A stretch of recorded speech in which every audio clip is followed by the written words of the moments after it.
Welcome to another episode of the Distil-Nation podcast. My name's Tom. I'm the owner and distiller of the Herrick Creek Distillery here in Christchurch, and I'm joined by my co-host. I'm Cameron. It's my pleasure to be here as always, Tom. And yes, I run Discovering Drams tasting events. Primarily whiskey, but I have been known to do bourbon tastings, rum tastings, but I stick mainly within the dark spirits category, but that's not where we're going today. No, today we're going to something light and clear most of the time. And we're talking to Antony over at Curiosity Gin here in Christchurch. He was kind enough to open the doors and really give us a really good insight into his gin and his gin range, really, and as well as the New Zealand gin scene at the moment. It's become more popular than ever, and that is what we're going to talk to him about. More than just the Curiosity story, it's really the wider story of New Zealand gin. Yeah. And yeah, I'm fascinated. Yeah, Curiosity Gin is one of the early adopters here in New Zealand, and it's seen on just about, I think, every store, that you could really find. And it's really interesting to see Antony's sort of view on how this is evolving and what's coming out of that and where he wants to take, his gin brand with it. So have a listen to the whole chat. It was really great, and enjoy. Antony, thank you very much for meeting with us. I'm excited to be talking Curiosity. Yeah, it's exciting. I mean, I've never been here before. This is my first time, so thanks for having us. No, you're very welcome. Yeah. I'm always excited to talk Curiosity. Yeah. I mean, how about we just start with a bit of background for people who haven't heard of Curiosity before. Give us that really brief intro about where you've started and how you've come to where we are. So we started our business. We're a group of 4 colleagues, work together at Westland Milk Products actually, and we would often be having a discussion about the days, what had happened in the day, either commiserating or celebrating a board meeting or something like that, and was always be a drink in hand, and if it was a wine, probably a locally grown boutique wine from North Canterbury. If it was a beer, it might have been a local craft beer from somewhere nearby, but if it was spirits, it was always imported from overseas. So this is talking 2013, 14, 15 sort of time, and really there wasn't much in the way of distilling going on, but I was always of the opinion that there was an opportunity in New Zealand for a distilling industry.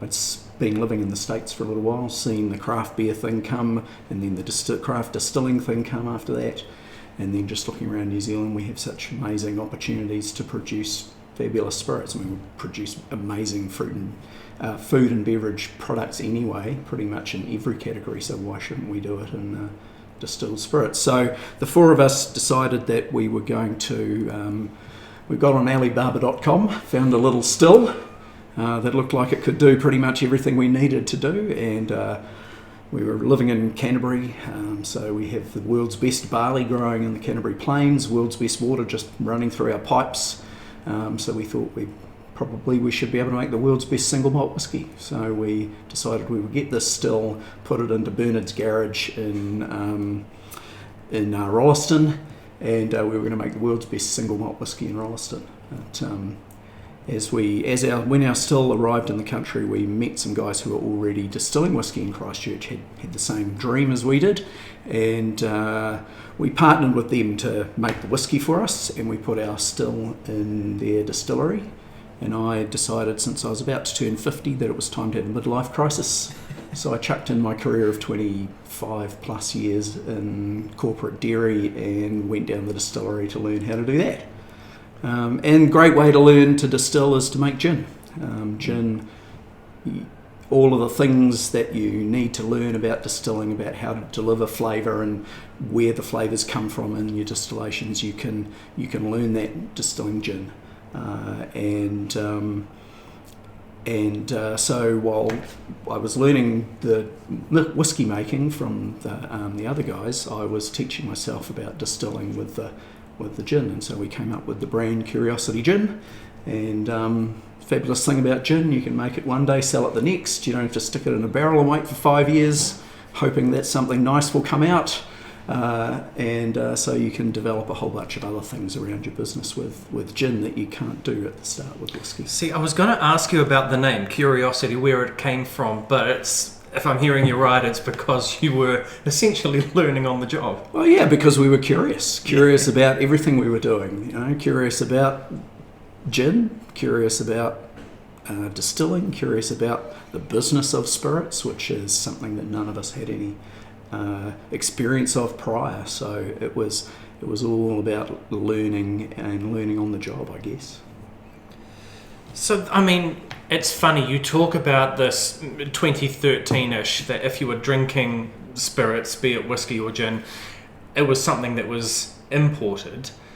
Would you say that there's almost too much locally made gin now? Like, have we reached peak gin saturation? I hope we've reached peak gin saturation.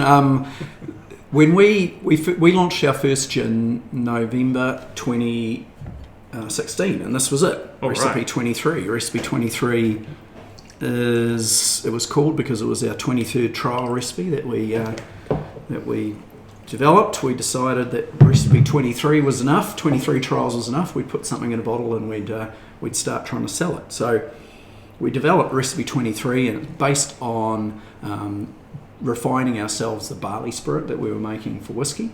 So it's a refined barley spirit base. But we reckon that Curiosity Gin was the 8th New Zealand made gin brand at the time. That was in a bottle and available commercially, more than just off of some farm somewhere, Mm-hmm. Now there's well over 150 New Zealand gins, and there are well over 180 New Zealand distilleries. So that's from 2016 to 2023. In 7 years, the whole industry has changed from I can't find a New Zealand spirit to there's so much New Zealand spirit now. That's so true, yeah. We've talked about this on we haven't actually released the episode yet, but when we talked about gin for the first time on our podcast, we were just thinking like the amount that we have in content. You could make a whole series, a whole book. I mean, you can make a whole livelihood about just talking about New Zealand gin. You'd never run out of content now, just because there's so much of it. And there's new ones popping up every couple of weeks. All the time. Yeah. All the time. Yeah. No, the market is very... I mean, when 2015-16 there were well over 330 craft breweries in New Zealand. They're now 200 and something. So there certainly comes a peak, and after that peak, there'll be a decline. Yeah. Gin itself was on a huge boom from 2016 through to about 2021-22. It was on a massive growth boom, and so worldwide even before that. You know, 10 years before that started in the UK. Yeah.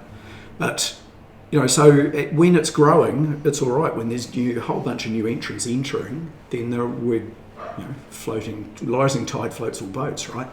But once it hits the peak and starts going down the other side, that's when it starts getting hard, and that's when the new entrants can't find somewhere to sell their gin, and the people who have been in for a while are finding it hard to stay in. Yeah. Well, let's talk about this 23. So it's very London Dry in style. It's actually not a London Dry by definition. Sure. Because we make our own base spirit, we don't have the capability to refine it really up to that 95.5%, which is the definition of the starting spirit for London Dry. But also we don't want to, because we want some of that malty base spirit flavour in the gin. That's part of the botanical bill, if you like. The barley is actually part of the botanical bill in this gin. We got 11 other botanicals in here. We have juniper, of course, which is what makes it gin, and then cardamom, coriander, star anise, cinnamon, things that are quite spicy, quite sort of oriental spices, ginger. I'm getting that anise and the cinnamon. Yeah. And then angelica root and manuka berries or seed pods, which they both give earthy flavours. The manuka seed pod just this lovely earthy sweetness. And where am I? Orange and lime, fresh orange and lime citrus. The fresh orange citrus especially matches nicely with the cardamom. It comes through quite nicely. And then a little floral note from Otago grown lavender. So we get lavender from Ben Lomond Lavender Farm in Wanaka, which is a really lovely, rich lavender flavour. You don't want too much lavender in your gin. So it can give it a bit of a sort of perfumey, soapy character. Some people are a lot more, what's the word? They smell and taste lavender a lot more than other people do. About 10% of people, I reckon, will go, God, that smells like lavender. And the rest will just notice it as a sort of finish on the end when you taste it, and just a little floral note on the nose. There's a ton of flavors to smell in there, and as you're going through them, I can pick them out as you're saying them, and I don't know if that's just my brain, telling me that that's there. But it's also a lot more. It's a contemporary style gin because the juniper is not front and centre, the main botanical. It sits in with the rest of them, and it's also very botanical forward. It's much richer in botanical flavours than a classic London Dry. It's an excellent mixing gin for cocktails. Because the flavours come through, the spices and the fruity citrus really naturally beautifully with fruity flavours. It's my favourite Negroni gin. Oh, okay. Of course, Yes, I think because there are, as you've mentioned, heaps of botanicals in there, but there's no one, for me, there's no one that comes to the forefront. They're all kind of harmoniously working in together. That's quite lovely.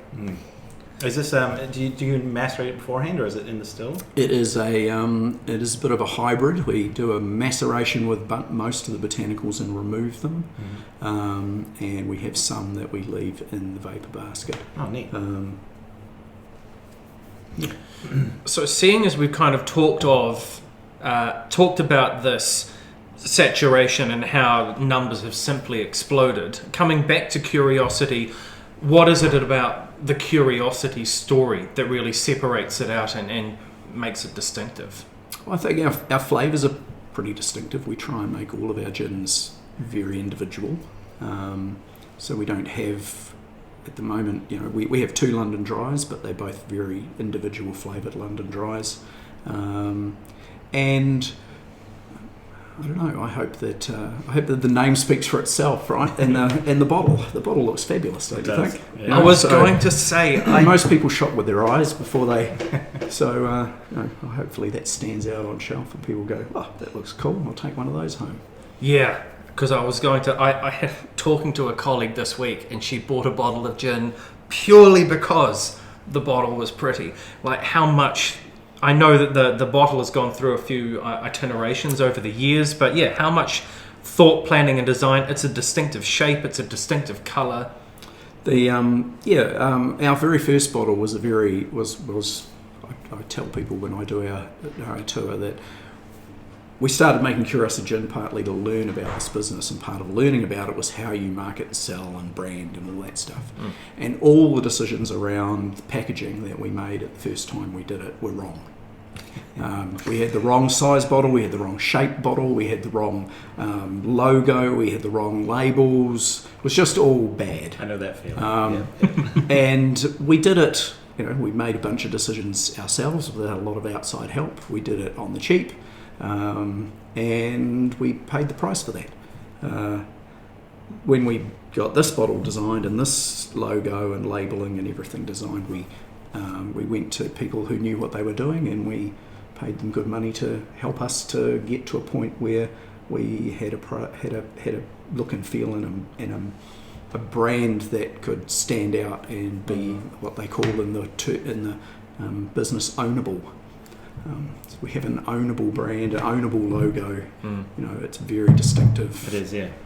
And are you exporting now? We are a little bit, not a lot. We export to, weirdly enough, the country in the world that has the lowest per capita consumption of alcohol, Indonesia. Really? Yeah. Oh, neat. Okay. That's interesting. It all goes to Bali, of course, and gets sold to Australians. Okay. There. Yeah, that makes a whole lot more sense. Oh, wow.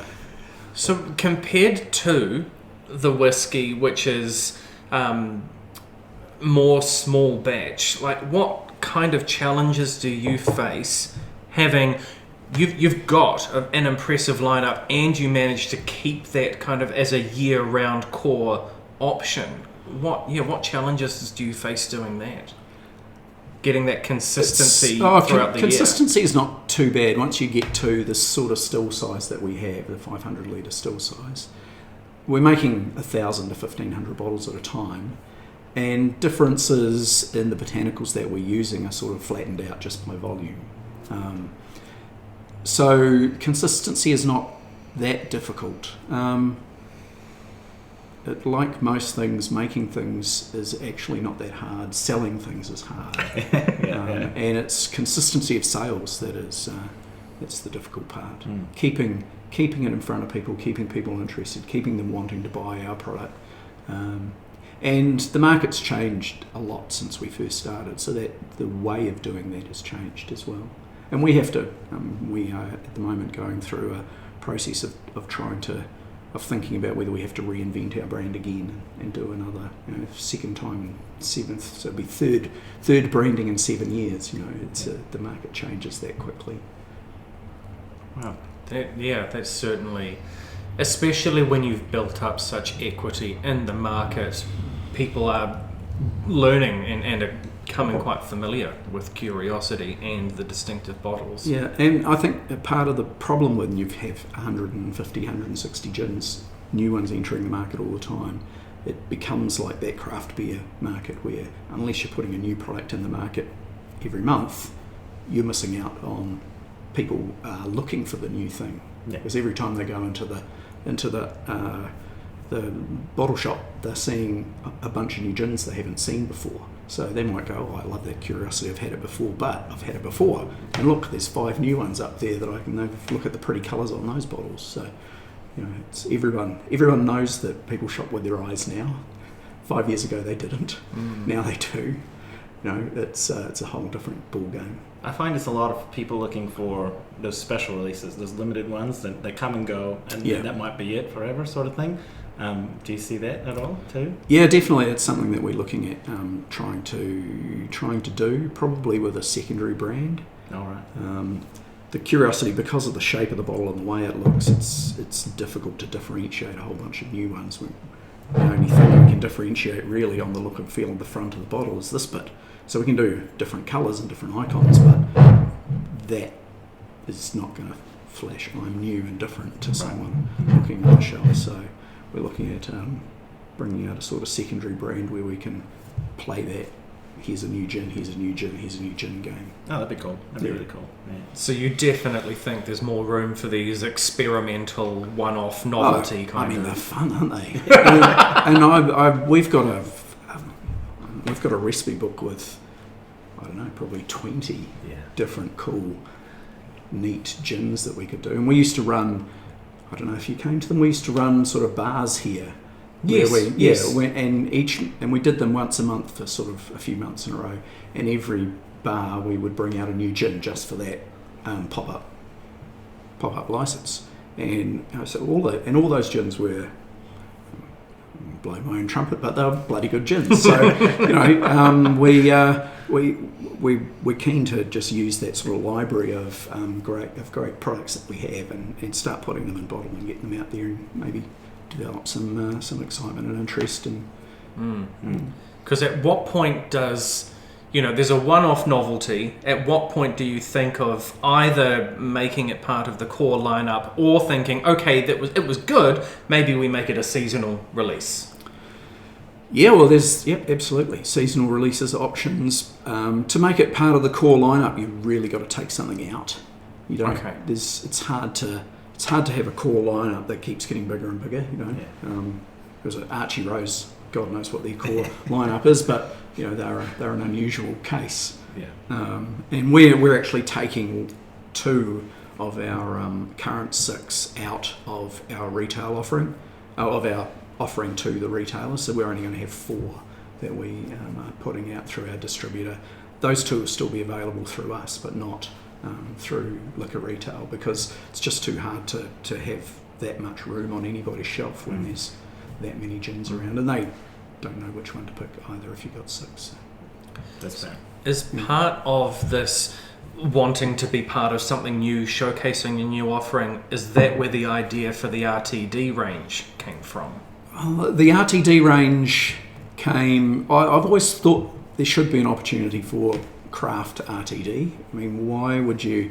if you like a nice gin and you're going to a party or a barbecue, do you really want to take 1.8 kilos of gin along with you, another 2 kilos of mixer, and then have to take half of that home again at the end of the night? You feel like a dick taking your gin home. Either that, or you feel like you have to leave it behind, and then you think, well, there's $40. So I think there's a market for that RTD. So the idea of it was sort of to try and see if we could find that market, whether it really does exist or not, or whether it's just in my mind. So far it seems to be very small, so possibly it's just in my mind. But it's fair. We haven't reached peak barbecue season. Yeah. No, that's true. So but also there was a specific opportunity that we talked to a local large user of RTDs about being a local supplier for them, and they said they were keen. So we actually produced the ones we have as a sort of proof of concept for them, and are trying to sell them and prove that there's actually a market for a premium RTD anyway. RTDs in New Zealand they're 10 cans for $30. I can't make 10 cans for $30. It's impossible. So that's the main part of the market. There needs to be a sort of a premium canned cocktail market developed before our RTDs will ever be anything other than probably pretty niche. I think like I always look to America when I'm thinking about products. And we're always 5-10 years behind them usually, and they're over there. RTTs are the thing. And they've been now the thing for a couple of years. So I think it'll hit here. And I think it's such a good idea. So it's good to see you getting on board with that. I think it's really cool. Yeah, well, it's usually better to be a fast follower than the first one in the market. But as far as craft gin RTDs, I think pretty much we're the first ones in the market. Right. Depends on if you count Scapegrace as a craft gin or not. Maybe a discussion for another. I was going to ask a bit about, there's not many, for Christchurch and Canterbury, we're actually pretty, we don't have that many gin distilleries in this region, which is it's a bit odd for New Zealand because everywhere else seems to have a bunch of them. Do you think your gin sort of speaks to the region? Do you think it has a regionality? I mean, we haven't set out to make it have any sort of regionality. We've always started saying we wanted all of our products to have a New Zealand twist, whatever that is. When we started, local was New Zealand, right? We were the 8th New Zealand gin. Yeah. Now local is Sydenham. Yeah. So it's but we have been, I guess, in a way, lucky that there haven't been other gin distilleries started up in Christchurch itself. There's a few around Canterbury. There's 2 over in Banks Peninsula. There's a couple in Rolleston. Yeah. There's Geraldine, and there's Rangiora and Kaiapoi. There's ones out there as well. So there are a few around, but as far as Christchurch City goes, we're pretty much it. Yeah. Which is nice. Yeah, it's good to see you guys at Riverside Market. Yeah. How's that been going? What's the thought there? It's a great it's a good brand marketing sort of position, because every visitor that comes to Christchurch pretty much is going to go to the Riverside Market at some point in time, and having them able to wander through there and have a Curiosity Gin cocktail or a Divergence whiskey it's a good opportunity. And we feed off them at the distillery, so they'll send people down here to do tours, and we'll send people from the tours down to have a cocktail at the bar. It's good from that point of view. It's not a money maker. It washes its face pretty much. But I send people there all the time because it's such a good spot to be in. I mean, whenever I get emails all the time, can I come to the distillery? And I just say, no, we can't. But go see Curiosity cool. Thank you. And they're at the Riverside Market, and it's just because it's a spot they're going to go anyway. And it's easy to get to. But I think it's just a good spot to be in, really. And a hilarious example of just how small New Zealand and Christchurch is. I had a friend come in from out of town, and he was around in town. I was finishing up work, and Riverside Market is just on the corner there, Litchfield Street, 2-block walk for me. So I said, right, I'll meet you there. And we went to that bar. We had a tasting flight there, and then we were walking out, and we bump into you. And I was like, oh, Andy, well, yeah, here's the distiller of what we were just drinking. Small town. It's a very Christchurch thing to have. Riverside is a great central spot, and it goes well for us when there's a lot of visitors in town. So the Australians coming in for skiing in the winter, and general tourists in the summer doing their South Island trips. It goes really well. Yeah, I know it's hard to pick as a distiller, but if you had to pick a gin, what's your favourite?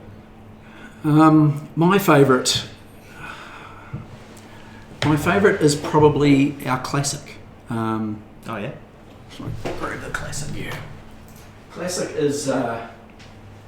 It's my favourite because of what we set out to produce a certain gin, and it's our newest, and so it's sort of, I guess, the combination of everything we know about making gin. Yeah. And we made it to do a job. Thank you. And I think it does that job really well.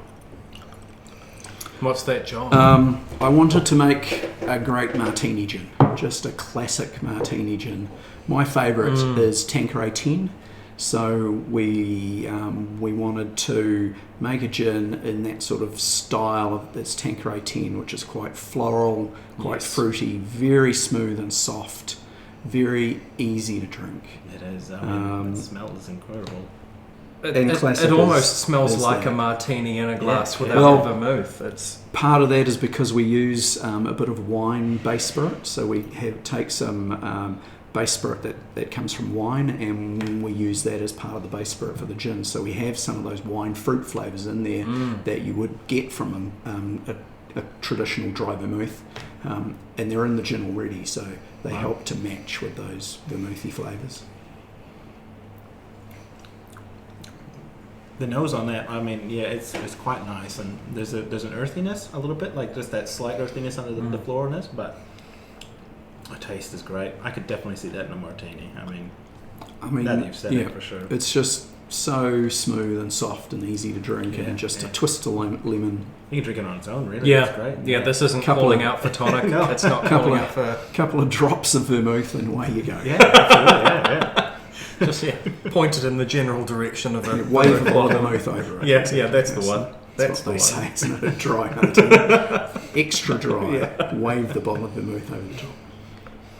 But no, that's why I think it's the sort of it shows to us internally that if we set out to make a gin that we want to make, that we know how to distill those whatever flavour that we want to put in the gin. We can do it. We can distill it. We can match the style, the flavour profile. The fact that you've got this many gins out really speaks to the word has completely missed my mind, but your skill level in distilling it, because it is incredibly hard to balance botanicals. I don't think a lot of people realize that when they see a gin. You just throw the botanicals in and it's done. Chuck it in, away you go. Yeah, no, but it's incredibly difficult. Turn the still on, boil it up. What could go wrong? Yeah, so well done. Okay, so this is what you started out wanting to do. When you were starting out and thinking about going to market and selling to people, did you have to convince people on the idea of a New Zealand gin? Was that something you had, what kind of hurdles and attitude and mindset? No, I think when we were first putting our gin in the market, it was reasonably easy because people hadn't seen New Zealand gins before, so it was new to them. They'd go, New Zealand gin, I didn't know there were many New Zealand gins, and and so they were curious, to try curiosity. He said it. He said it. I had to do it. Someone was going to. Yeah. Starting out, that wasn't the hurdle. The hurdle was not getting people interested in trying. The hurdle was us learning about how to turn that interest into sales. Yeah. I didn't need water, but I added a couple of drops, and that finish just turned into a big burst of lemon. That is, you don't need to add water at all, but I can see this coming into summer is just... It makes a delicious G&T, makes a great martini, it just works in whatever drink you want to put it into. One. There's no gin cocktail that it doesn't work in.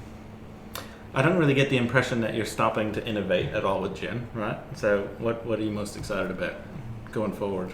Well, that's, I guess, what we were talking about earlier, is that the secondary brand and just bringing a bunch of different products into market and just seeing how they go and having a bit of fun. Yeah. I mean, we've had this range of the 6 curiosities for quite a while now. Classic was the last one we put in the market, perhaps might be 18 months ago.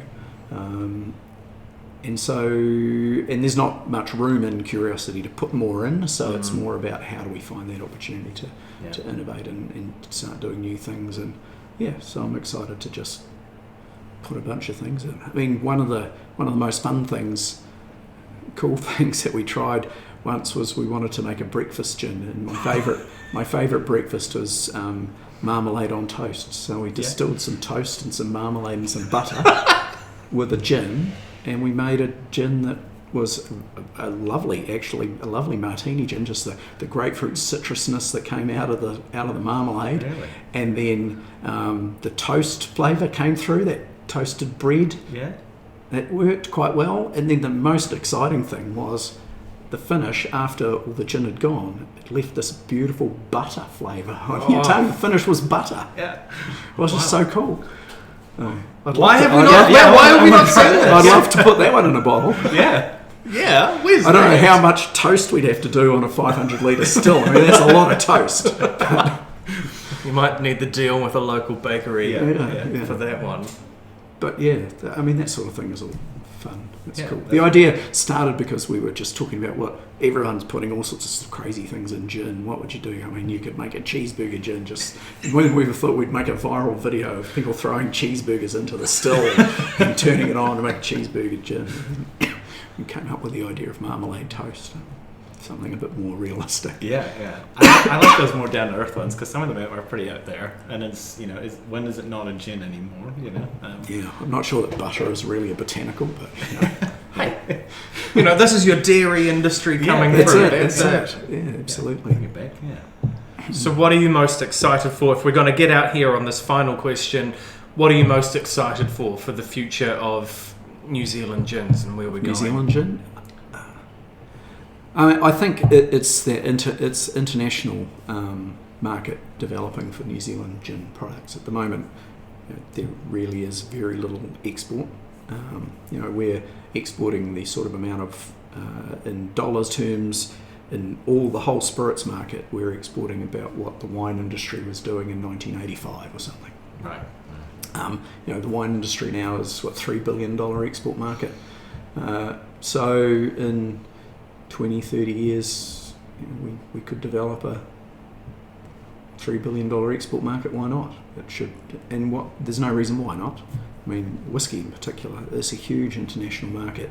We've got fabulous natural benefits, natural advantages in growing most things in New Zealand, and barley is no, and corn as well is no different from anything else. So we should be able to be making the most fabulous spirits here and have the world love them as well. So that's, I think, sooner or later we've got to get those brands into the global market. Curiosity taking the world by storm. Why not? Yeah. We'll start in Indonesia and who knows where we'll finish. Absolutely. Yeah. Well, cheers to that, Anthony. Thank you so much for your time. Much appreciated. Cheers, Phil.